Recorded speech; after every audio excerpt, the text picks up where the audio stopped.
कभी कभी लगता है कि असली जीत मैदान या रणभूमि में नहीं, बल्कि हमारे मन के गहरे कोनों में छुपी होती है। जब भी अपने जीवन में किसी चुनौती का सामना करते हैं तो लगता है कि दुश्मन कोई और है, पर असल लड़ाई खुद के भीतर के अहंकार और डर से होती है।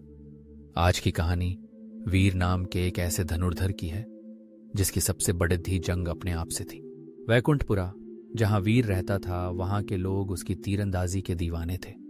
उसकी जीत, उसका नाम हर गली कूचे में गूंजता।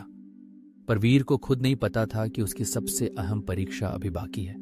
एक अजीब अंधकार ने राज्य पर घिर आने की धमकी दी और सबने एक ही आस लगाई, वीर पर। उसने अपने आत्मविश्वास में ऐलान किया, मैं इस तूफान को समाप्त कर दूंगा।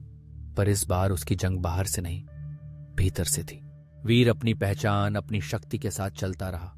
रास्ते में जंगल, पहाड़ और घनघोर तूफान सब पार करता गया। पर जैसे ही वो लक्ष्य के करीब पहुंचा, उसका धनुष काम नहीं आया।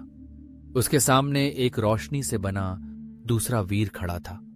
मैं तेरा दूसरा रूप, तेरा अहंकार। वीर पर भीतरी द्वंद्व हावी हो गया। क्या सही है, जीत क्या है? कई क्षणों तक वह इस द्वंद्व से जूझता रहा। फिर उसे जीवन की सच्चाई समझ आई। कर्म करते जाओ, परिणाम की चिंता मत करो।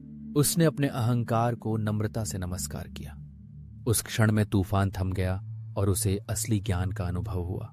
वीर राज्य लौटा, इस बार विजेता की तरह नहीं, एक शांत योद्धा की तरह जिसने खुद के भीतर की जंग जीत ली थी। उसने लोगों को यही सिखाया, सच्चा योद्धा वही है जो अपने अहंकार पर विजय पाले। शायद आप भी सोचें, क्या हम अपने भीतर के तूफान से लड़ने के लिए तैयार हैं? अगर आपको ये कहानी प्रेरणादायक लगी तो कमेंट में जरूर लिखिए। मैं अपने अंदर के वीर को जागृत कर रहा हूं। ऐसी और कहानियां सुनने के लिए चैनल को सब्सक्राइब जरूर करें।